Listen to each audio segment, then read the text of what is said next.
जोहार दोस्तों, सभी झारखंड वासियों का स्वागत है हमारे एक न्यू वीडियो में। आज के वीडियो में हम लोग का क्लास 10 का जो कि आप सभी का वीकली टेस्ट होने वाला है, उसमें इंपॉर्टेंट क्वेश्चन के बारे में देखेंगे। ठीक है, तो इस वीडियो को देखिए, तो इसमें कुछ क्वेश्चन है। ठीक है, ये सभी क्वेश्चन आप लोग देख लेते हो तो आप लोग जो कि अच्छे से एग्जाम दे पाएंगे। ठीक है, चलिए फटाफट हम लोग क्वेश्चन शुरू करते। देखिए पहला यहाँ पे क्वेश्चन है, अम्ल के गुणों में कौन सा गुण सही है। ठीक है, तो अम्ल बेस के साथ मिलकर लवण बनाता है। अम्ल का रंग नीला होता है। ठीक है, अम्ल का रंग नीला होता है। उसके बाद देखिए, अम्ल का स्वाद कसला होता है। अम्ल कभी प्रतिक्रिया नहीं करता है, तो इसका राइट आंसर हो जाएगा अम्ल वैस के साथ मिलकर लवण बनाता है। चलिए क्वेश्चन नंबर 2 की तरफ चलते हैं। देखिए यहाँ पे हमारा पूछ रहा है, नियंत्रण एवं समन्वय में कौन सा अंग तंत्र जिम्मेदार होता है। तो पाचन तंत्र, तंत्रिका तंत्र, श्वसन तंत्र। तो इसका राइट आंसर हो जाएगा तंत्रिका तंत्र। ठीक है, नेक्स्ट क्वेश्चन हम लोग चलते हैं। देखिए हम लोग का नेक्स्ट यहाँ पे प्रश्न जो कि है वो यहाँ पे इंपॉर्टेंट रहने वाला है। ठीक है, प्लास्टर ऑफ पेरिस का रासायनिक सूत्र होगा तो CaSO4 1 2H2O। ठीक है, ये इंपॉर्टेंट क्वेश्चन है, इसको याद कर लीजिएगा। चलिए उसके बाद हमारा नेक्स्ट इंपॉर्टेंट क्वेश्चन देखते हैं। ठीक है, प्लास्टर, ठीक है, प्लास्टर ऑफ पेरिस बनने के लिए जिप्सम को इसमें गर्म किया जाता है। ठीक है, किसमें गर्म किया जाता है, तो 120 डिग्री सेल्सियस में, 120 डिग्री सेल्सियस में। चलिए नेक्स्ट हम लोग का प्रश्न क्या पूछ रहा है। ठीक है, कि नेक्स्ट हम लोग का प्रश्न है कि वह कौन सा, ठीक है, वह कौन सा अंग है जो रंगों की पहचान करने सहायक होता है। ठीक है, वह कौन सा रंग है जो अंगों के पहचान करने में सहायक होता है। तो देखिए यहाँ पे इसका आंसर जो कि यहाँ पे दिया हुआ है, कान, त्वचा, आँख और नाक। तो इसका राइट आंसर हो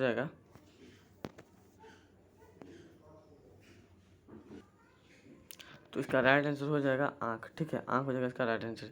चलिए नेक्स्ट प्रश्न की तरफ हम लोग चलते हैं। देखिए नेक्स्ट हमारा प्रश्न पूछ रहा है कि यहाँ पे देखिए कठोर जल, ठीक है, कठोर जल को मृदु करने में उपयोग होने वाले सोडियम यौगिक है। तो Na2CO3 सोडियम कार्बोनेट। ठीक है, सोडियम कार्बोनेट। नेक्स्ट प्रश्न हम लोग का है कि उदासीन विलियम का pH मान होता है तो 7। कितना होता है, 7। ठीक है, उसके बाद हम लोग चलते हैं नेक्स्ट की तरफ। तो देखिए नेक्स्ट यहाँ पे है रंगीन। ठीक है, रंगीन प्रकाशों की मिली जुली छवि देखने के लिए किस अंग की आवश्यकता पड़ती है या उपयोग होता है, तो आँख की उपयोग होती है। ठीक है, चलिए नेक्स्ट बढ़ते हैं क्वेश्चन नंबर 7 की तरफ। ठीक है, नेक्स्ट प्रश्न हम लोग का रहने वाला है।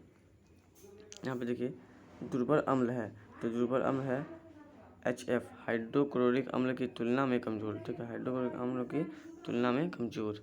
चलिए नेक्स्ट हम लोग बढ़ते हैं क्वेश्चन नंबर 7 की 8 में। अपच का उपचार करने के लिए उपयोगी होता है एंटासिड। ठीक है, एंटासिड। उसके बाद नेक्स्ट प्रश्न हम लोग का है क्वेश्चन नंबर 9 में। ठीक है, कि फलों के रस जैसे संतरे के रस में शामिल होता है साइट्रिक अम्ल। कौन शामिल होता है, साइट्रिक अम्ल। उसके बाद नेक्स्ट हमारा देखिए यहाँ पे क्या कह रहा है। नेक्स्ट प्रश्न है, मानव नेत्र की कौन सी परत प्रकाश को देखने का कार्य करती है, तो रेटिना। ठीक है, रेटिना कार्य करती है। चलिए नेक्स्ट बढ़ते हैं क्वेश्चन नंबर अपने नेक्स्ट की तरफ। यहाँ पे देखिए निम्नलिखित में से कौन सा उदाहरण एक वैश्विक यौगिक है। ठीक है, तो कौन एक वैश्विक यौगिक है, तो यहाँ पे देखिए सोडियम हाइड्रोक्साइड हो जाएगा। उसके बाद हम लोग नेक्स्ट की तरफ बढ़ते हैं। यहाँ पे देखिए तंत्रिका तंत्र में कौन सी इकाई न्यूरॉन कहलाती है, तो सेल बॉडी। ठीक है, सेल बॉडी कहलाती है। उसके बाद हम लोग नेक्स्ट प्रश्न की तरफ बढ़ते हैं। तो वह कौन सा अंग है जो रंगों की पहचान करने सहायक होता है, तो आँख। ठीक है, आँख होता है। उसके बाद हम लोग नेक्स्ट बढ़ते हैं। देखिए अम्ल और बेस के बीच प्रतिक्रिया से कौन सा पदार्थ बनता है, तो लवण बनता है। ठीक है, लवण बनता है। उसके बाद नेक्स्ट हम लोग बढ़ते हैं, मानव आँख में कौन सा हिस्सा आकार और ध्यान केंद्रित करने जिम्मेदार होता है, तो लेंस। कौन होता है, लेंस।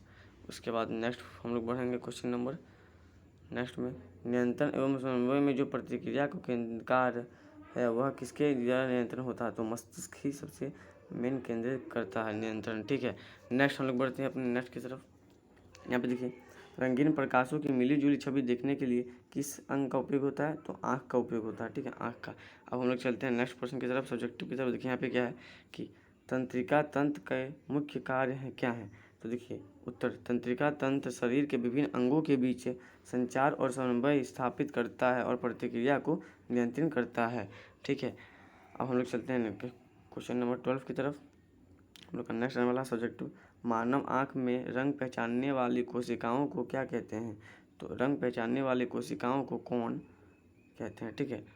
उसके बाद हम लोग नेक्स्ट की तरफ चलते हैं। यहाँ पे पूछ रहा है एक अम्ल और एक वैस के बीच प्रतिक्रिया क्यों होती है। तो देखिए इसका उत्तर यहाँ पे दिया हुआ है।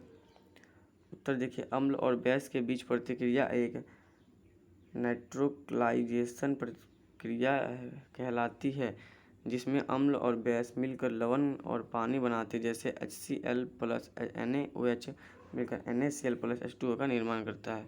चलिए नेक्स्ट प्रश्न की तरफ चलते हैं। देखिए, मानव नेत्र में फोटो रिसेप्टर्स का क्या तात्पर्य है। तो देखिए, फोटो रिसेप्टर्स जैसे कि कोन और रोड प्रकाश को संकेतों में परिवर्तन करते हैं जो मस्तिष्क द्वारा दृश्य जानकारी के रूप में प्रेषित की जाती है। चलिए नेक्स्ट बढ़ते हैं क्वेश्चन नंबर हमारे नेक्स्ट की तरफ। देखिए यहाँ पे क्या कह रहा है कि अम्ल को तनुकृत करते समय क्या आनुवांशिक है, अम्ल में जल मिलाना या जल में अम्ल मिलाना। तो देखिए यहाँ पे उत्तर दिया हुआ है, ठीक है। थोड़ा लंबा आंसर है लेकिन इसका उत्तर दिया हुआ है, ठीक है। तो देखिए इसका उत्तर हम लोग देखते हैं। अम्ल को तनुकृत करते समय हमेशा जल में अम्ल मिलाना आनुवांशिक होता है, ना कि अम्ल में जल मिलाना। इसका मुख्य कारण यह है कि अम्ल में जल मिलाने पर प्रतिक्रिया अत्यधिक ऊष्मा उत्पन्न कर सकती है, जिससे अम्ल उछल सकता है। यह विस्फोट स्थिति उत्पन्न हो सकती है जब आप जल से अम्ल मिलाते हैं तो गर्म धीरे धीरे जारी होता है और इससे प्रतिक्रिया अधिक नियंत्रित तरीके से होती है, जिससे सुरक्षा निश्चित होता है, ठीक है। चलिए नेक्स्ट हम लोग का प्रश्न देखते हैं। यहाँ पे देखिए, क्लूर-क्षार अभिक्रिया क्या है, इसके उत्पादों के नाम बताएं और प्रत्येक के गुणधर्म वर्णन करें, ठीक है। तो देखिए यहाँ पे उत्तर है, क्लूर-क्षार अभिक्रिया एक रासायनिक प्रक्रिया है जिसका उपयोग मुख्य रूप से क्लोरीन गैस, सोडियम हाइपोक्लोराइड, चालक हाइपोक्लोराइड और सोडियम हाइड्रोक्साइड क्षार के उत्पादन के लिए किया जाता है। यह प्रक्रिया सोडियम क्लोराइड नमक के इलेक्ट्रोलिसिस पर आधारित होता है। प्रमुख उत्पादक और उनके गुणधर्म निम्नलिखित हैं। तो कौन कौन है देख लेते हैं। देखिए, क्लोरीन गैस Cl2 एक पीली हरा गैस, अत्यधिक प्रतिक्रियाशील और ज्वलनशील गैस, जल में घुलनशील जिससे हाइड्रोक्लोराइड एसिड और हाइपोक्लोराइड एसिड बनता है, ठीक है। उसके बाद जलाणु और कीटनाशक के रूप में प्रयोग होता है। उसके बाद हम लोग सेकंड नंबर में देखिए, उपयोग सोडियम हाइड्रोक्साइड NaOH एक ठोस, रंगीन और बहुत ही क्षार, एक यौगिक, पानी में घुलनशील और एक मजबूत क्षार, साबुन और क्लींजिंग एजेंट बनने में उपयोग, ठीक है। चलिए उसके बाद हम लोग देखते हैं नेक्स्ट में, सोडियम हाइपोक्लोराइड एक सफ़ेद या हल्के पीले रंग का यौगिक है, जल में घुलनशील और एक प्रमुख ब्लीचिंग और कीटनाशक एजेंट, ठीक है। सफाई उत्पादों और कीटनाशक में उपयोग होता है।